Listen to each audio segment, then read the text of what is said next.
보내는 편지를 마무리하면서 자신의 선교 여행에 대한 수레를 하고 또 앞으로의 계획들을 로마 교회에 전하며 그는 예루살렘으로부터 출발해서 일루르군까지 다니면서 그리스도의 복음을 편만하게 전했다고 그렇게 말해요.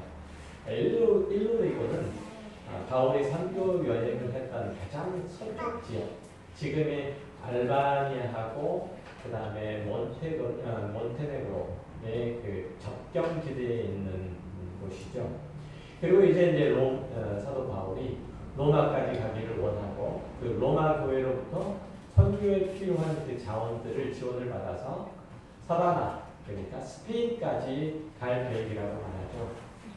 당시 유대인들의 지리적인 이해로는 스페인은 땅끝, 사바나는 땅끝이었죠. 그러니까 세상의 끝인 거예요. 선지자 요나는 큰 성 니느웨로 가라는 하나님의 명령을 거역하고 다시스로 가려고 했는데 그것이 오늘날의 스페인의 남부, 스페인 지방의 남부 해안인 타르테소스라고 하는 그런 지역이에요.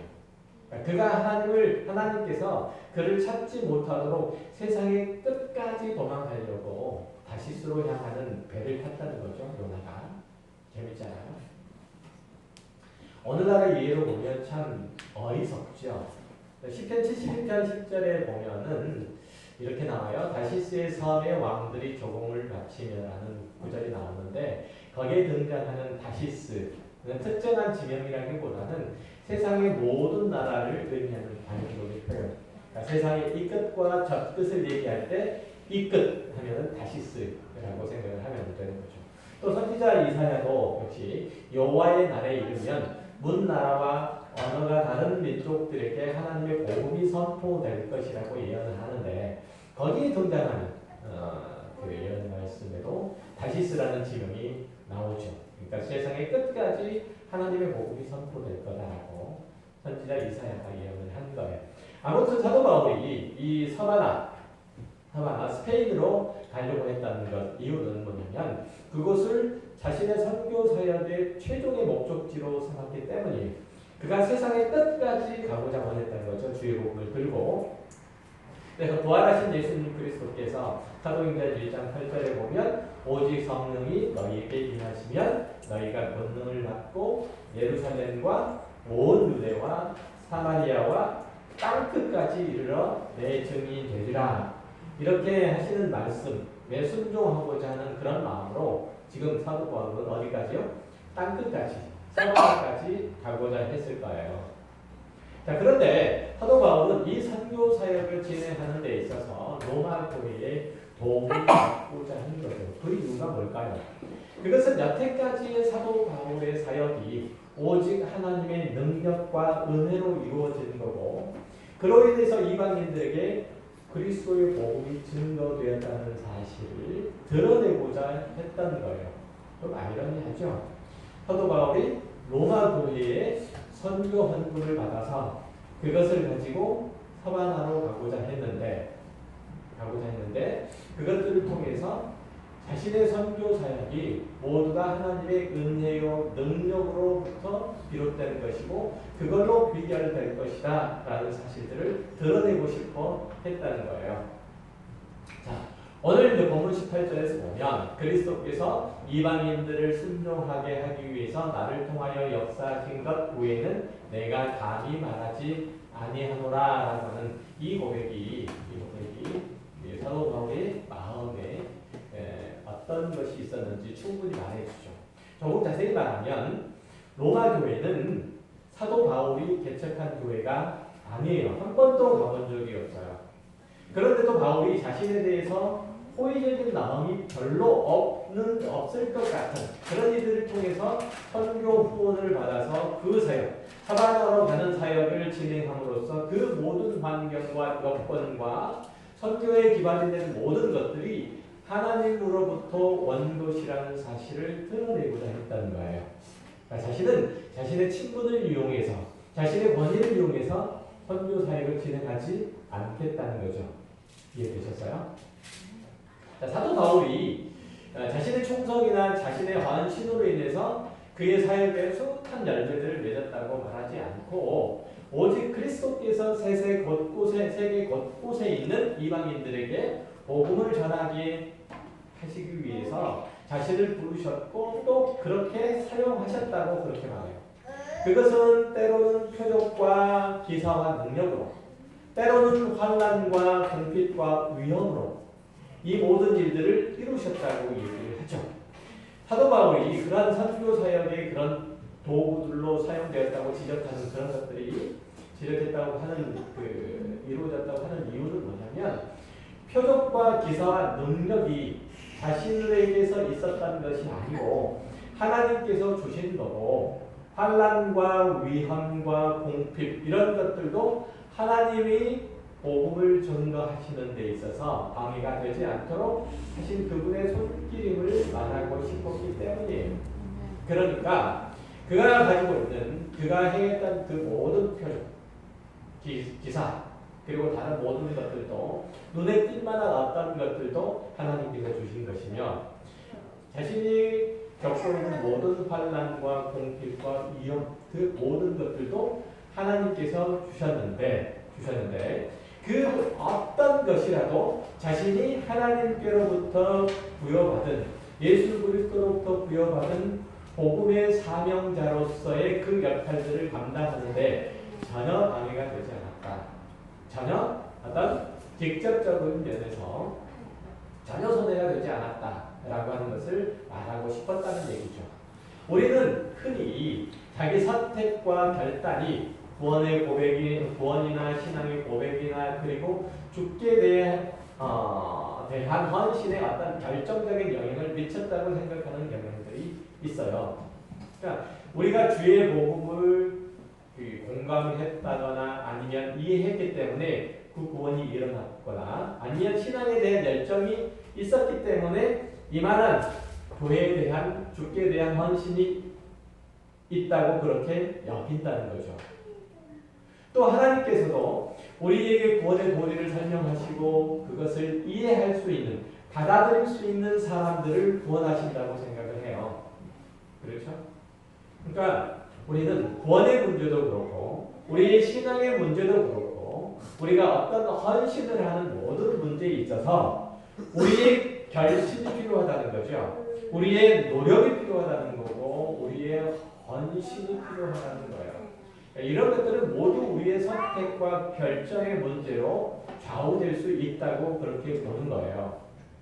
하지만 성경이 가르치는 바는 하나님께서 우리의 영혼 가운데 간섭하셔서 새로운 생명으로 창조하신 것이 우리라는 구원받은 백성이고 그 구원받은 백성 가운데 하나님께서 믿음의 내용들을 주입을 시키심으로 그가 비로소 하나님의 자녀로서의 반응하는 그러한 모든 내용으로서 우리의 신앙의 모든 현장이 있다고 우리의 모든 헌신과 수고가 있다고 그렇게 말하고 있다는 거예요. 그래서 그런 의미에서 볼 때 오늘 보는 그 모든 것들이 하나님의 은혜와 능력이라고 그렇게 얘기를 하죠.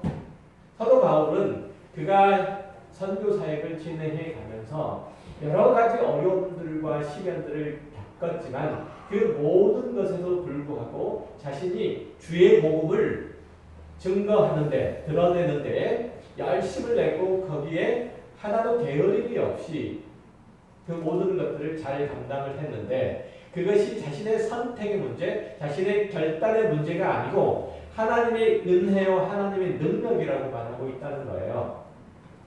이해되시죠? 자, 이렇게 이방인들에게 나타난 구원이라고 하는 것은 사도 바울이 하나님의 명령에 충성스럽게 일했고 하나님이 그의 사역을 기뻐하셔서 그가 하는 일의 표적도 나타내고 기적도 나타나도록 그의 손을 붙잡아 주신 것이 아니라는 거예요. 하나님께서 땅끝까지 이르러서 모든 족속에게 하나님의 구원의 은혜를 하나님의 긍휼과 자비를 그리고 생명과 복을 주시기 위해서 그것을 원하셔서 직접 일하신 결과가 사도 바울을 통해서 나타난 것뿐이다라고 그렇게 사도 바울은 이해하고 있고 그것을 누누이 강조하고 있는 거예요. 사도 바울은 단지 그 하나님의 일하심의 도구처럼 그 도구로서 그렇게 쓰임을 받은 것 뿐이라는 거죠. 이것이 하나님 앞에 선 우리의 의식 중에서 상당히 중요한 부분들을 차지하고 있어야 돼요. 어떤 사람들은 우리가 그의 손과 발이 하나님의 손과 발이 되지 않는다면 하나님께서는 전혀 일하실 수 없다고 여기는데 그건 그렇지 않아요.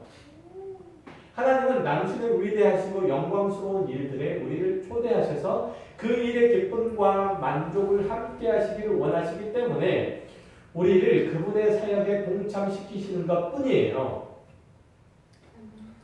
우리가 하나님께서 기뻐하시는 일들에 동참함으로써 그분에 대한 이해를 넓히시고자 하는 거예요.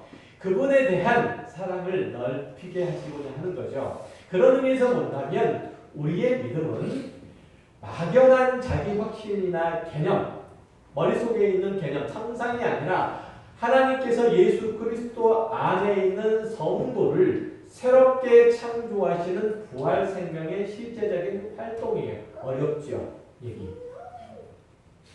자, 다시 한번요.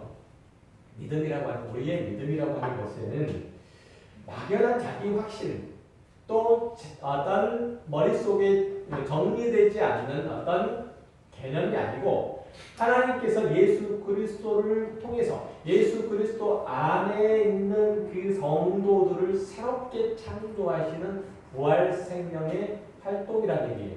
다시 말하면 쉽게 얘기하면 하나님께서 예수 그리스도를 통해서 예수 그리스도 안에 있는 우리에게 뭘 주신다는 거죠? 부활 생명을 주시는데 그 부활 생명을 주시는 그 모든 과정 속에 우리를 초대하셔서 우리에게 경험케 하시고 우리들이 하나님을 이해케 하시고 또 우리들이 하나님을 순복케 하시는 그 모든 과정들을 경험하게 하세요. 그래서 우리의 믿음을 키우세요. 우리를 하나님의 자녀다운 모습으로 만들어 가세요. 이걸 부활 생명의 활동이라고 해요. 이해되셨나요? 그러니까 우리의 부활은 이제 일단 주님께서 이 땅 가운데 오셔서 장차 이루시는 것이 아니고 우리가 이 땅에 존재하면서 하나님을 경험하고 하나님을 경험한 그 기초 위에서 하나님에 대한 믿음, 하나님에 대한 신뢰, 하나님에 대한 확신, 하나님에 대한 사랑을 분명히 해갈 때 우리의 부활은 더욱 왕성한 형태로 나타나는 거죠. 우리의 부활 생명은 말이죠. 그렇죠? 그러니까 하나님의 생명만이 생명을 낳을 수 있기 때문에 하나님께서는 당신의 생명을 예수 그리스도 안에 있는 우리에게 주입을 시켜주셔서 하나님을 인식할 수 있도록 하나님을 알 수 있도록 그렇게 하세요. 그게 우리의 삶 속에서 어떤 형태로 하나님을 아는 그 경험, 실제적인 경험 형태로 나타나는 거예요.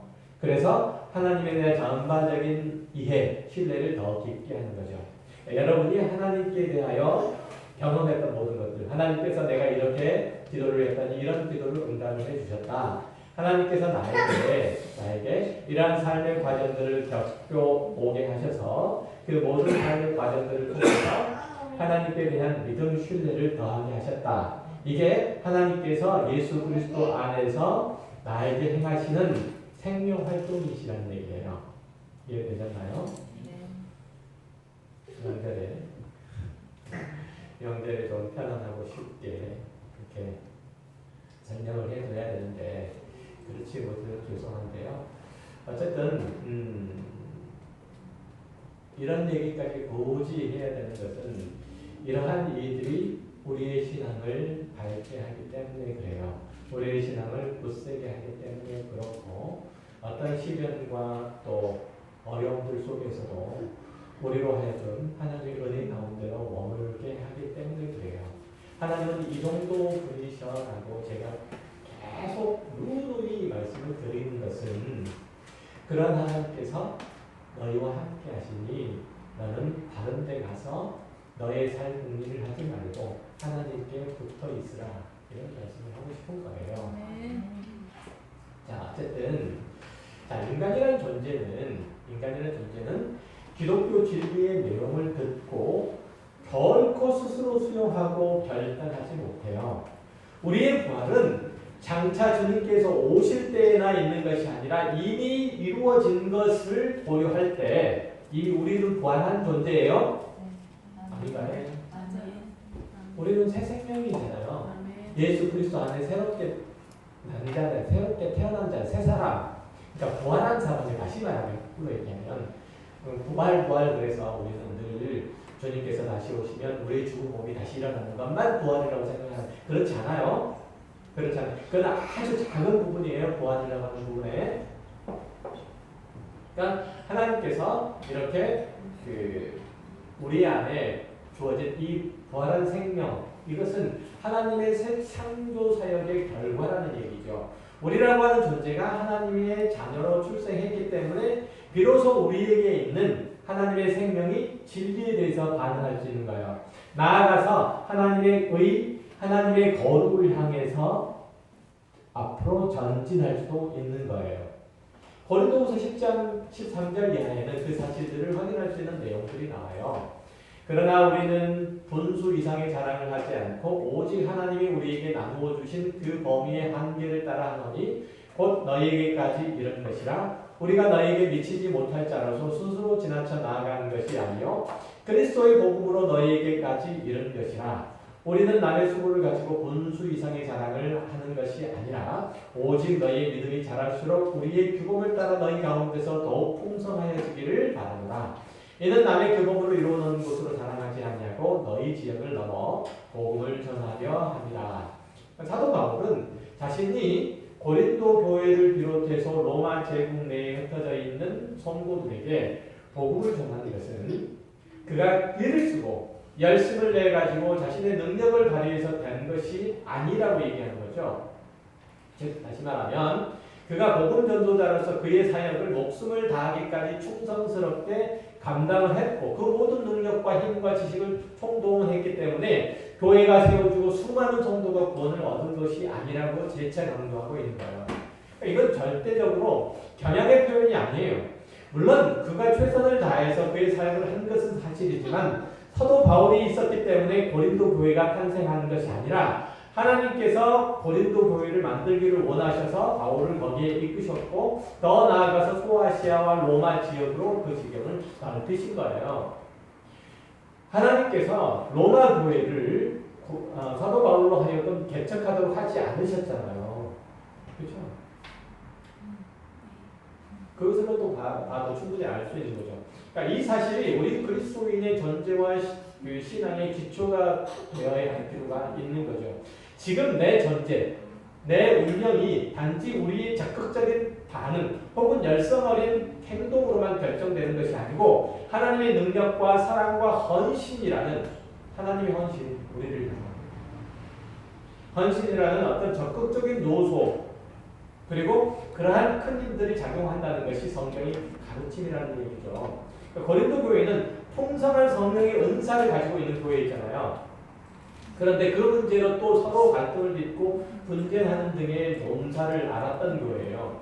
그때 바울이 지적하기를 뭐냐면 성령의 은사는 교회의 유익을 위한 것이고 성도의 부족함으로 인해서 하나님께서 개입하신 증거다 이런 얘기죠. 그러니까 성령의 은사라는 얘기는 성도들을 도우시고 그 모든 일들에 함께 하시는 하나님의 손길이에요. 예수님께서 순환 나가기 전에 제자들 이렇게 위로한 내용에도 잘 드러나 있죠. 내가 아버지께로 가지만 내가 너희를 보화처럼 내버려 두지 아니하고 너희에게로 올 거다라고 그렇게 말씀하시죠.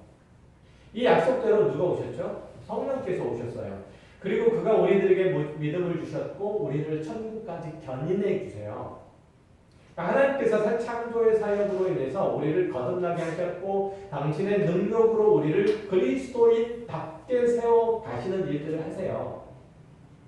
이처럼 우리를 우리의 손에만 맡겨두시지 않으시고 하나님께서 오셔서 직접 개입하시고 함께 하신다는 그 증거가 뭐냐면 고린도 교회는 뭘로 나타났어요? 성령의 은사로 나타났어요.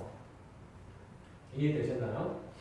성령의 은사는 고린도 교회 가운데 성령 하나님께서 함께 하셔서 그들을 새롭게 하고 온전케 하고 더욱 주를 향한 사랑으로 가득 채우시기를 원한다는 사실들을 단적으로 보여준 예가 고린도 교회 성도들에게 나타난 성령의 은사예요.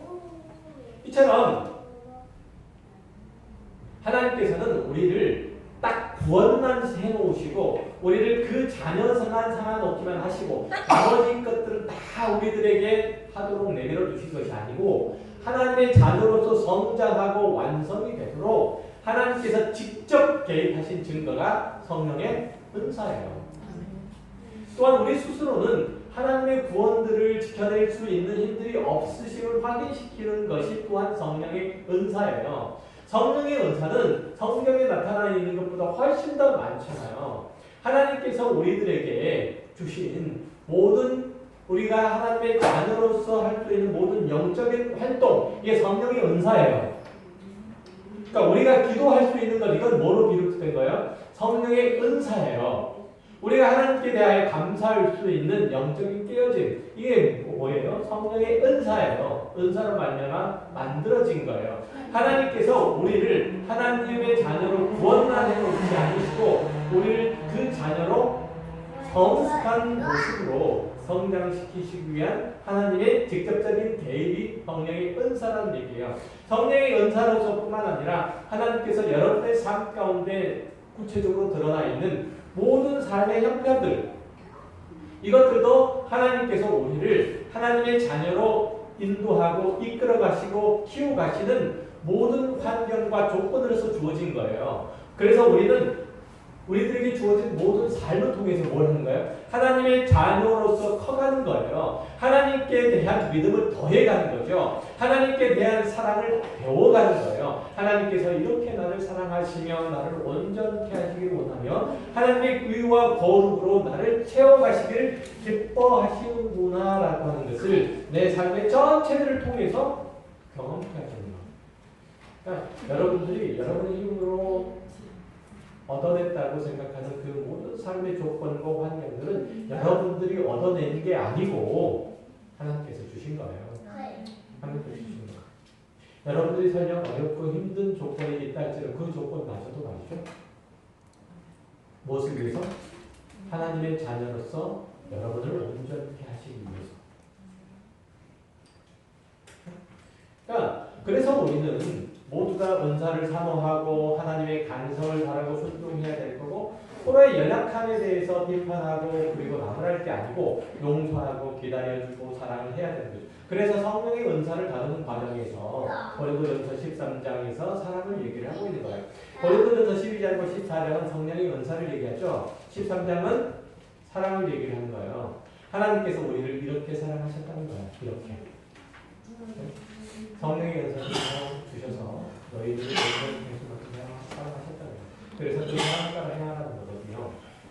어쨌든 자, 우리들은 자신의 신앙 가운데, 신앙생활 가운데, 신앙의 인생 가운데 역사하시는 하나님의 손길들을 경험하거나 확인할 때 마치 자기가 하나님께 대하여 열심히 부르짖었거나 아니면 무엇을 바쳐서 하나님의 감동하심을 얻어내야만 하나님께서 겨우 거기에서 가능하시는 분으로, 하나님은 우리 현실의 삶 가운데 너무 소극적이고 미온적으로 대처하시는 분으로 그렇게 이해를 해요.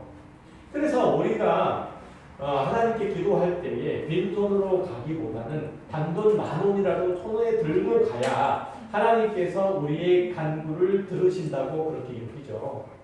그렇게 여기지 않으셨어요?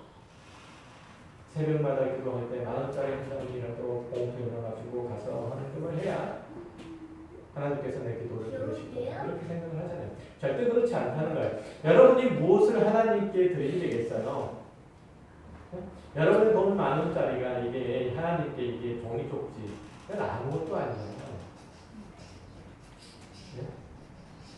그럼에도 불구하고 하나님께서 그 기도를 들으시는 것은 오죽하면 저러겠느냐 라는 마음이신 거죠. 이런 마음이 여러분의 어리석음을 가릴 뿐이고 그렇게 기도하는 내용들을 들으시는 거예요. 그런 마음들은 선교에 대해서도 마찬가지인데 우리가 아프리카 5지까지 가야만 그곳 도시 복음이 전파되고 내가 가지 않으면 그냥 하나님께서 내버려 두시는 것처럼 그렇게 여기죠. 그래서 길을 쓰고 목숨을 걸고 가요. 내가 복음 전도에 성공하면 하나님께서 성공하시고 내가 복음 전도에 실패하면 하나님도 실패하시는 것처럼 말이죠. 그럼 그렇지 않아요. 하나님은 늘 하나님의 일들을 하시고 그것을 성취하시는 데 있어서 실패하지 않으세요. 결코 하나님께서 바벨론 포로로 이스라엘이 끌려갔을 때 그 민족을 아주 싫어했던 그 민족들이 싫어했던 바벨론 신하 그 하만 그 하란이 이스라엘을 몰살시키려고 하는 그 계획들을 세워요. 그러니까 바벨론 왕의 신하 누부갓네살 왕의 신하가 누부갓네살이 아니고 아하스로의 왕의 신하가 이스라엘 민족들을 몰살시켜야 되겠다는 그 계획들을 세우죠. 이 하나는 사무엘상 15장에 나오는 아말렉, 아각이라고 하는 사람의 후손이에요. 그러니까 사울이 아말렉과 전투에서 그 후손을 남겨둔 결과가 이런 위험천만한 상황을 만들어낸 거예요. 놀랍잖아요.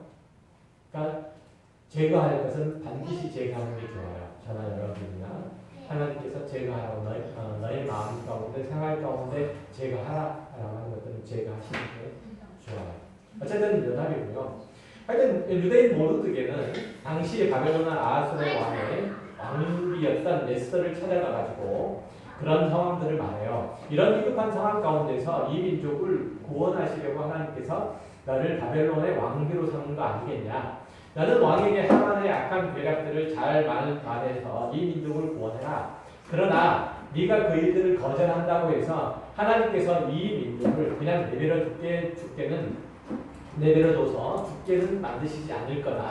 하나님께서는 얼마든지 다른 방법을 통해서 이 민족을 구원하실 거다. 이것이 에스더서에 나오는 굉장히 중요한 사상이에요. 마찬가지죠. 하나님께서 아브라함이 없으면 은혜의 언약을 체결하지 못하시겠어요? 모세가 없으면 바로의 손에서 이스라엘을 구원하지 못하시겠어요? 다윗이 없으면 그 언약, 다윗의 언약을 성취하지 못하시겠어요? 엘리야가 없으면 북이스라엘 우상을 섬기는 이들을 책망하고 징계하실 수 없으실까요? 우리가 하나님의 일들에 쓰임을 받는다는 것은 대단히 중요하고 영광스러운 일들이에요. 그러나 우리가 꼭 그 일에 있어야 되는 것이 아니라 하나님께서 그 일들을 반드시 이루실 것인데 우리에게 그 일을 맡기시는 거예요. 그 일들을. 왜 그러실까요? 왜 그 일들을 맡기실까요? 하나님께서 홀로 다 하시면, 혼자서 다 하시면 훨씬 더 편하고 훨씬 더 빠를 텐데 왜 우리를 부르셔서 여러 은사들을 주시고 그 일들을 맡겨놓으실까요?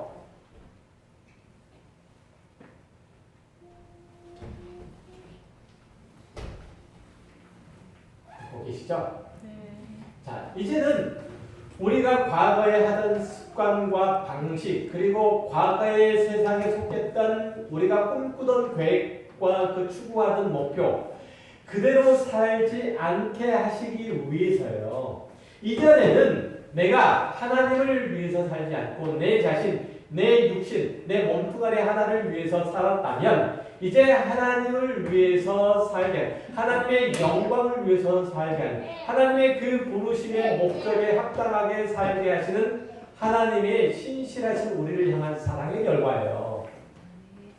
우리가 우리를 위해서 살지 않고 누구를 위해서 살게 하시기 위해서 하나님을 위해서 살게 하시겠다는 하나님의 지극한 우리를 향한 배려예요. 배려는 맞나요? 배려 맞다고 생각하세요? 배려 아니라고 생각하시는 분도 계실 거예요. 배려 맞아요. 그렇게 설명을 못 드리겠는데 어쨌든 고린도후서 5장에 보면 그 사실들이 아주 분명하게 나타나 있어요. 우리가 이전에는 하나님의 저주와 심판 그리고 형벌의 대상이었지만 지금은 하나님의 복과 생명을 나누어 가지는 대상이고 하나님의 기뻐하심과 영광을 받으시는 그러한 대상이고 하나님의 영원한 나라에서 살 수 있는 영생을 얻은 자로서 일하시도록 부름을 받았다는 거예요.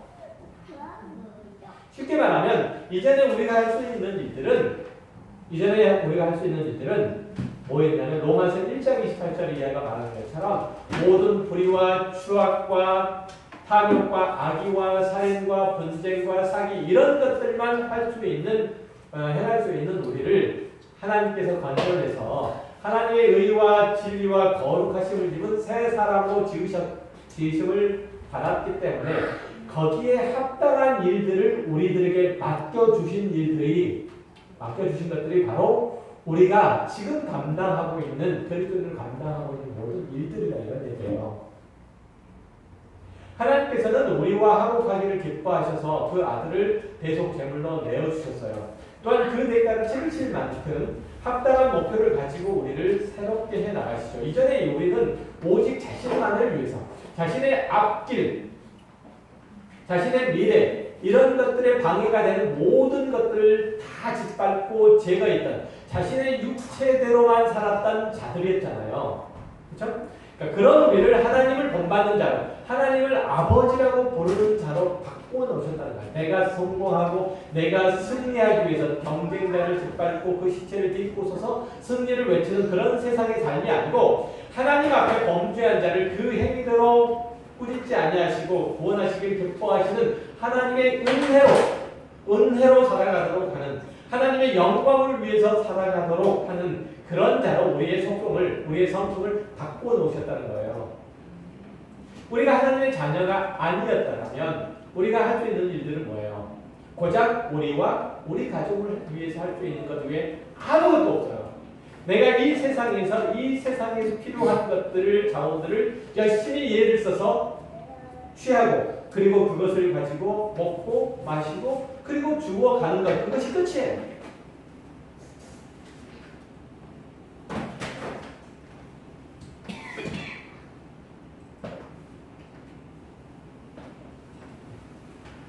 하나님의 의는 옳고 그런 것들을 구별해서 옳은 것들을 상주고 그런 것을 벌하려고 하시는 게 아니에요. 하나님께서 범죄한 우리를 구원하시기 위해서 그리스도 예수를 보내셔서 십자가에 못 박아 죽게 하시는 그런 의죠. 우리는 각자가 지은 죄로 인해서 영원한 형벌을 받을 수밖에 없는 자였음에도 불구하고 예수 그리스도께서 우리를 영원한 지옥에서 꺼내주신 의라고 하는 거죠.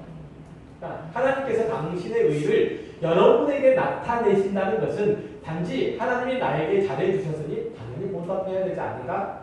하나님이 우리의 주인이 되셨기 때문에 그 명령에 순종해야 되지 않는가? 하는 그런 수준을 말하는 게 아니에요. 그러니까 우리는 하나님의 의로우신 성품으로 변화된 존재라는 거예요. 하나님의 기쁘심을 입은 존재로 새롭게 된 자들이라는 얘기예요. 우리는 하나님의 아들이에요. 신의 아들. 신의 자녀예요. 신의 자녀. 세상에 육체의 껍데기만 존재하는 사람들이 아니고 하나님의 자녀, 하나님의 신의 아들이에요. 우리의 본질이 그렇게 거듭나는 거예요. 우리의 본질이 그렇게 다른 거예요. 그래서 그리스도인들로서 우리의 사명은 선교합시다, 구제합시다, 봉사합시다 이런 걸로 정리될 수 있는 게 아니에요. 그런 걸로 다 말할 수 있는 게 아니에요. 그것은 우리의 외적인 행동을 추구하는 촉매제가 아니고 우리의 성품이며 우리의 속성이라는 거예요. 거듭난 그리스도인 안에는 하나님의 생명이 이식되어 있고 생명이 이식된 자들은 당연히 그 생명의 원천이신 하나님께 대해 당연히 반응할 수밖에 없다는 거죠. 당연히 우리가 예배하는 것이 그렇고 우리가 예배하는 자로서 우리가 이 세상을 사는 것이 그렇고 이 세상에 살면서 하나님의 말씀을 생각하고 그것을 따라 순종해야 하고 그것을 이 땅 가운데 내 삶 가운데 반드시 이뤄내고야 말겠다는 그 열정이 크네요. 아멘.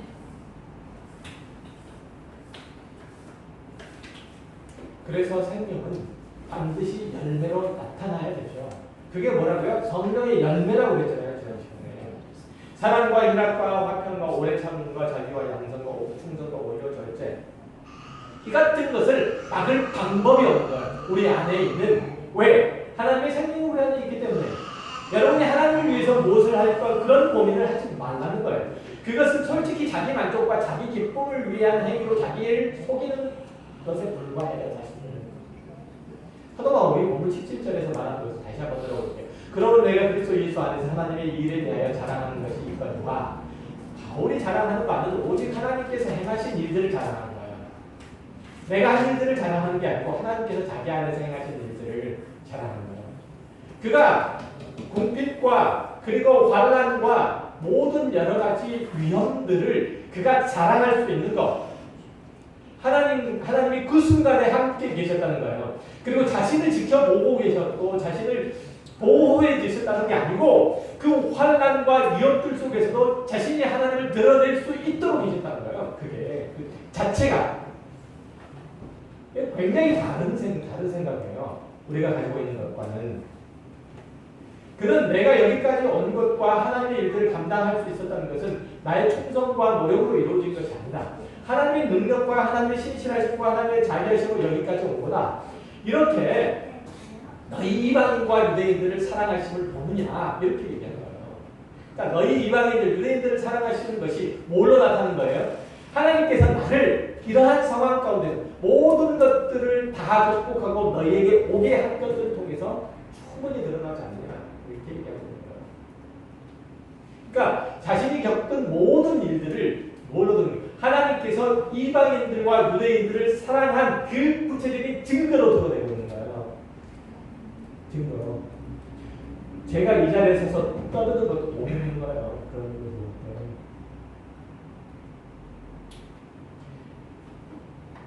이런 바울의 외침을 들을 수 있어야 되죠. 땅끝까지 이르러서 모든 족속은 하나님의 자녀로 죽음에서 생명으로 흑암에서 빛으로 더러움에서 거룩으로 저주에서 사랑으로 진노와 형벌에서 영원한 영광과 복으로 주시고자 하는 그 마음들은 하나님의 마음이셨을 뿐만 아니라 그리스도 안에서 거듭난 모든 통로의 마음이라고 하는 거예요. 그런 의미에서 사도 바울은 로마 교회에게 자신이 서번하러 여행할 때에 선교여행 갈 경비를 마련해 달라고 그렇게 얘기하는 거죠. 사도 바울이 여태까지 선교적인 사명을 받들었던 것이 하나님의 뜻이고 하나님의 기뻐하심에 동참하는 일들이었듯이 로마 교회도 그런 마음으로 사도 바울의 사역에 함께 해달라는 거예요. 베드로는 예수님께서 잡히시던 자리에서 3번이나 주님을 부인했죠. 부활하신 주님은 그에게 말하기를 3번이나 묻죠. 딱 부인했던 것만큼 요한의 아들 시몬아 네가 나를 사랑하느냐? 네 그렇습니다 주님. 내가 주님을 사랑하시는 줄 주님께서 잘 아시지 않습니까? 주님께서 말씀하세요. 그러면 내 양을 먹이라. 우리가 주님이 주신 교회와 교회에게 맡겨준 영혼들을 사랑하는 이유는 하나님과 그가 보내셔서 내 죄를 사하신 주님을 사랑하기 때문이라는 거예요. 그런 마음들이 없다면 처음부터 주님 안에 있지 않거나 주님을 사랑하는 마음이 식어버렸기 때문이에요. 여러분들이 무언가 교회에게 할 수 있다고 생각하는 것은 다 이뤄내야 되는 거죠. 그러니까 오늘날 성도들이 예수님은 믿겠습니다. 그러나 저를 귀찮게는 하지 마십시오. 교회는 나가 드리겠습니다. 그러나 더 이상의 요구는 하지 마십시오. 그러나 여러분들이 예수를 믿는다고 하면서 하나님의 마음이 여러분을 주장하기를 애써 열매나는 것은 참으로 잘못된 행동이에요. 기독교 신앙은 여러분에게 희생이나 헌신을 요구하지 않아요. 절대로, 결단코. 성경이 이런 단어를 써서 우리의 행위를 요구하는 것은 세상의 관점에서 희생이고 세상의 관점에서 충성이고 세상의 관점에서 헌신일 뿐이에요. 자기가 하고 싶은 것을 못함으로써 내가 있어야 될 것을 내오는 거. 이건 세상의 관점에서는 희생이죠. 그러나 우리는 그것을 희생이라고 말하지 않아요. 왜냐하면 예를 들어봅시다. 운동장에서 축구를 할 때 정장을 입고 하지, 정장을 입고 구두를 신고 하지 않잖아요. 운동복을 입지. 학교에 갈 때 수영복을 입고 학교 가지 않아요. 때와 장소를 가려서 행동하고 옷을 입는 것을 본별이라고 얘기하죠. 민스커트를 입고 등교하는 것을 자유라고 얘기하지 않아요. 인간의 행복과 영광은 하고 싶은 대로 하는 게 아니에요. 그 반대로 절제로 눈치를 보는 것도 불행이라고 하지 않아요. 마찬가지로 우리가 하나님께로 나와서 그의 뜻대로 사는 것, 이걸 헌신이라고 얘기하지 않아요. 그걸 충성이라고 얘기하지 않아요. 그의 사랑에 대한 당연한 반응이라고 얘기하지. 그것을 구속이라고 얘기하지 않아요. 그것을 얽매임이라고 얘기하지 않아요. 그걸 어리석음이라고 얘기하지 않아요. 하나님께서 나에게 주신 자유를 마음껏 누린다고 하는 것이지. 그러니까 내가 이날 교회에 나와서 예배하는 것, 이건 구속이라고 얘기하지 않아요. 시간 낭비라고 얘기하지 않아요. 헌금을 얼만큼 하라, 전도를 명령하라, 이게 아니에요. 이게 신앙이 아니란 말이에요. 하나님께서 우리는, 하나님과 우리 사이는 그런 사이가 아니에요. 그런 사이가. 하나님과 우리는 이 관계로 맺어진 사이가 아니라니까요. 말씀드렸지만 하나님께 대하여 우리가 뭘 누려서 하나님을 기쁘시게 할 수 있겠어요? 뭘 하나님께 헌신을 해야 하나님의 일들에 도움이 될 수 있겠느냐고요. 아무것도 없어요. 아무것도. 그러나 우리가 이 일들을 하는 것, 하나님께서 요구하시는 일들을 하는 건 뭐냐면 우리가 하나님의 자녀로서 그 품격을 누릴 수 있기 때문에 그렇단 말이죠. 아멘. 품격을. 내가 정말 인간다운 모습을 가질 수 있기 때문에 그렇단 말이죠. 사람다운 모습을. 사람다운 모습을 가지라고 제가 이렇게 얘기했습니다. 사람다운 모습. 왜 짐승처럼 사느냐고요. 여러분은 하나님을 닮아야 하고 하나님의 마음을 헤아려야 하고 하나님의 마음을 닮은 사람처럼 행동해야 돼요. 그것이 하나님의 자녀된 자의 적극적인 그리고 지극히 당연한 반응이고 하나님의 영광을 내가 취하는 거예요. 아멘. 그렇지 않으면 자기를 속이는 것이고 하나님의 영광을 반영하기를 외면하는 거예요. 그리스도인이 되었다는 것은 참으로 영광스럽고 복된 일들이죠. 물론 그리스도인으로 살아가기가 참 어렵고 고통스러울 때도 많아요. 아니요? 전혀 그렇지 않은데요. 이렇게 생각하시는 분 철이 안 될 거예요. 그러나 그 모든 것들이 자랑이고 기쁨이잖아요. 그것은 여러분이 하나님의 자녀로서 살려는 몸부림이 있고 그것을 세상에 수용하지 못하기 때문에 생기는 일들이에요. 이해되셨어요? 히브리서 11장 36절에 이렇게 얘기해요. 어떤 이들은 조롱과 채찍질 뿐만 아니라 결박과 옥에 갇히는 시련도 받았으며 돌로 치는 것과 톱으로 켜는 것과 시험과 칼로 죽임을 당하고 양과 염소의 가죽을 입고 유리하여 고핍과 환난과 학대를 받았으니 이런 사람은 세상을 감당하지 못하느니라. 그들이 광야와 산과 동굴과 토굴에 유리하였느니라. 물론 초대교회 당시에 비하면 오늘날은 우리는 직접적인 박해 상황들은 없죠. 그러나 그리스도인이 된 것을 외면하고 거절하고 싶은 상황들은 그때 못지 않을까요? 내가 그리스도인이고 싶지 않은 그럴 때 도망하지 말고 술 마시고 털어버리지 말고 신앙으로 이기라는 얘기예요. 언젠가는 남들이 나무라거나 비아냥거리거나 돌을 던지는 것을 인정하고 그리고 칭찬으로 들리는 날들이 올 거예요. 반드시 여러분에게. 우리는 이 땅에 그저 살아남기 위해서 존재하는 존재예요. 사람이 아니잖아요.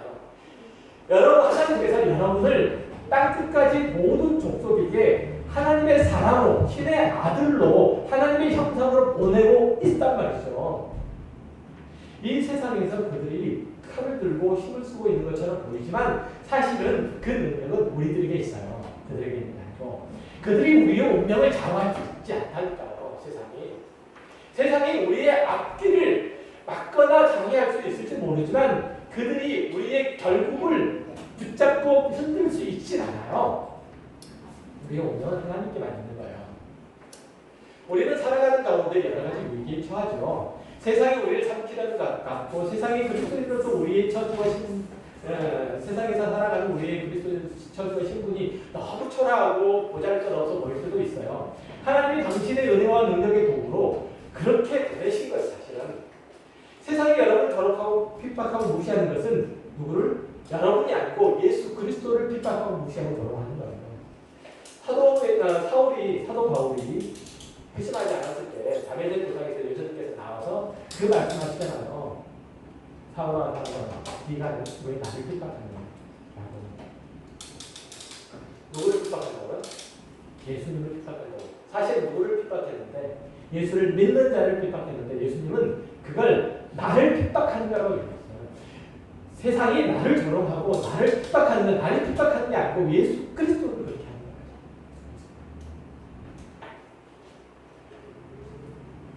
하나님은 우리를 생명의 주인으로 부르셨고 그 열매를 우리 안에서 맺게 하시려고 지금도 일을 하고 계세요.